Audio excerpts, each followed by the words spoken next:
glad to be here doing this morning because I think, like all of us, I have been giving this topic a lot of thought. Obviously, resurrection, it is the season of the resurrection in church, but I'm experiencing in every aspect of my life, just as we all are.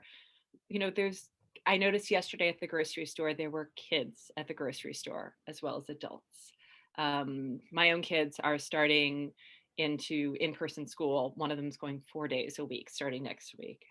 My parents come into my house now, things like that. It's all beginning to change, and I have a real desire to be intentional about that as much as I can rather than reactive.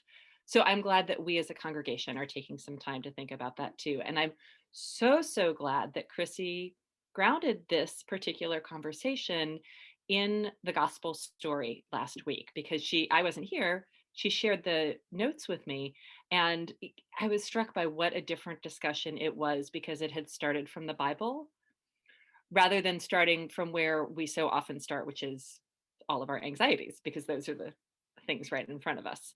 So I said that we would continue that theme and today start with the Bible as well. And we actually, I came to the story by a strange way.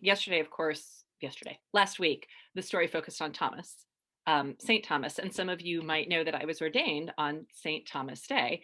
I have a special close place for him in my heart because he asks a lot of questions, but he also takes a lot of risks, which is a really cool combination in a saint. But the way I got to today's scripture text that I want to start from is that this is one of the scripture readings for the Feast of St. Thomas. It's the Old Testament reading. And interestingly, it's from the book of Habakkuk, which is, like a lot of parts of the Old Testament, written after the experience of being in exile. So it speaks to something that we have all experienced. So the text that I want to use from Habakkuk is this. It's from chapter 2, and the prophet says, I will take my stand to watch and station myself on the tower, and look forth to see what he will say to me, and what I will answer concerning my complaint. Because, as a side note, this is what prophets do, they complain. So if it feels like everyone in your life is complaining, they're being prophetic. Verse 2 continues, and the Lord answered me, write the vision, make it plain upon tablets, so that a runner may read it. For still the vision awaits its time. It hastens to the end, it will not lie. If it seems slow, wait for it. It will surely come, it will not delay. So this is actually probably the most often quoted part of the book of Habakkuk because of that piece about vision and waiting for vision, and that image that I think grabs a lot of people, the idea of making the vision plain so that a runner could read it. So you get the impression of like this vision of God like projected on a big screen or on a cliffside somewhere so that everybody is going to be able to notice this and not miss what's happening. So a little story about how this is feeling relevant to me right now. My own experience of being a runner, not necessarily an intentional runner, going out running for enjoyment outside, but a runner running around getting everything done. I don't know about you guys, but sometimes it feels like life moves too fast. And I'm thinking, oh, if someone could just pause, hit the pause button, I could know what's going on. And yesterday, my family was driving down to Georgetown. It's my husband's birthday this week, so we were going out to celebrate his birthday. And of course, all the things you all normally you experience in life too. We left the house late. We forgot something. I dropped them off at the place where we were going, and then I had to find parking. And then I hadn't put the entrance or the address to the place. I hadn't written it down. I didn't have it in my phone, and so I'm literally like running from my parking spot back to where I thought I was supposed to meet them, trying to read the street signs as I was trekking past. And that sense of if only things could stop for a moment, I could get clear. And I feel that way so often in life. If people could just stop and let me step back, well, then I could get clear. The reality is that life doesn't stop. for any of us. And I think this has been a little bit the experience of the pandemic. Just as we feel like we get a handle on one moment, we figure out how to do one moment, well, then it changes. Just as Grace Church got a handle on outdoor worship, well, no more outdoor worship. We have to be inside for the winter. We got our live streaming up and running, got a handle on that. Oh, wait, we can go outdoors. Things keep moving. The hope that I hear in this text from Habakkuk that I want us to think a little bit about this morning is that God's will is big enough. The desire that we have for God's will, it's big enough for it to be writ large. That we have this human desire for clarity. And I think there's a promise that God will make what we need to see at some point clear enough that even in this constant motion of life, this constant change, which is not stopping anytime soon, in this constant change that we will be able to get clear. So the thing that means for our conversations today is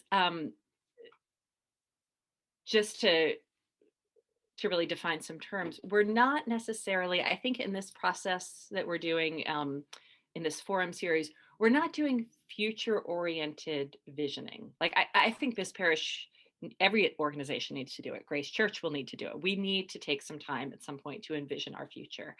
I think we can't quite get there yet because we don't have a handle on our present, because no one in this world has a handle on our present. So we're trying to get clear about what this present moment is, what it is that we are experiencing. The other thing that I want us to be thinking about, before I give you the exercise that we're going to go off and have our conversation, I'm just very aware that the pandemic, for pretty much everybody in the world, not quite everybody, but so many people, has been a traumatic experience. It's been difficult. It's been hard. And some of you might know, I've mentioned in some other settings that I am, for the doctoral work that I'm doing, looking at preaching and trauma. So have been doing some research on what trauma is and how it affects us.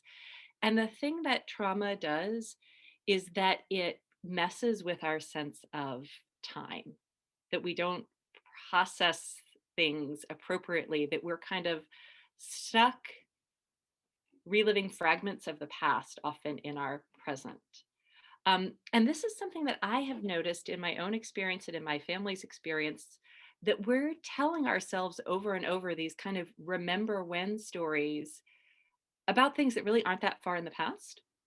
Like, oh, do you remember that first night of the pandemic, how we made that curry and then we keep eating it? And, that we don't normally tell good old days stories about last March, but we're sort of stuck in trying to, we never quite got out of that moment. Time didn't move forward the way that it was supposed to. And one of the things that gets people unstuck from trauma is being able to be fully present in the present moment. So all of this is to say that my goal for today is I am hoping we can just take some time to get clear about where actually we are, what is going on with us, what are we experiencing in the present moment, so that that can be the basis for these conversations that we're going to be having in the coming weeks about specific facets of our parish life, about how it is that we want to be, not even a year from now or 5 years from now, although Grace Church needs to have those conversations, but how we want to be in this moment intentionally, in this regathering time, knowing that it's ever that mystery of being in the midst of change, which is kind of the human condition. So that I realized took us all up to a really broad place. And what I would like to do is to bring us then back into some immediate conversation with one another, because that's where things always become a lot more incarnational. But just to ask you, it's a very simple question. We'll be into breakout groups of, if we have 28 participants, so probably doing the math. I didn't know you were doing that. That's perfect. Yeah.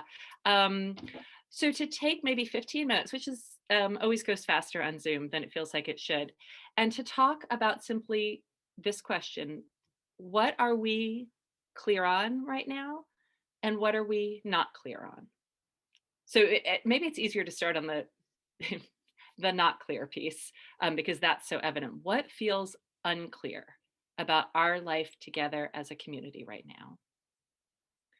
And what does feel clear? What is written on the tablets that you can read even as you are running past? And so these can be like really small things. It can be about one particular program area.